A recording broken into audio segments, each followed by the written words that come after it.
విజయ్ బాటలోనే మరో తమిళ star hero political entry ఇవ్వబోతున్నారా అంటే అవుననే ఆన్సర్ వస్తోంది. తన కుమారుడు ధనుష్ రాజకీయాలకు రావచ్చంటూ సీనియర్ డైరెక్టర్ కస్తూరి రాజా చేసిన కామెంట్స్ హాట్ టాపిక్ అయ్యాయి. తమిళ రాజకీయాల్లో మరో సంచలనం జరగబోతోందా?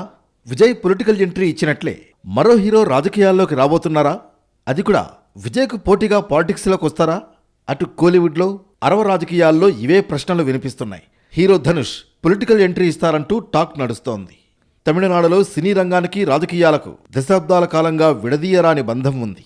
ఎంజీఆర్, జయలలిత నుంచి నిన్నటి విజయ్ వరకు ఎంతోమంది సినీ తారలు రాజకీయాల్లోకి వచ్చి నాయకులుగా రాణించారు, సీఎంలయ్యారు. ఇలాంటి పరిస్థితుల్లో కోలీవుడ్ స్టార్ హీరో ధనుష్ కూడా భవిష్యత్తులో రాజకీయాల్లోకి వచ్చే అవకాశం ఉందనే చర్చ జరుగుతోంది. ఇదే విషయంపై ధనుష్ తండ్రి సీనియర్ డైరెక్టర్ కస్తూరి రాజా చేసిన వ్యాఖ్యలు ఇప్పుడు హాట్ టాపిక్గా మారాయి. చెన్నైలో జరిగిన ఓ ప్రైవేట్ కార్యక్రమంలో పాల్గొన్న కస్తూరి రాజా ధనుష్ పొలిటికల్ ఎంట్రీపై కామెంట్స్ చేశారు.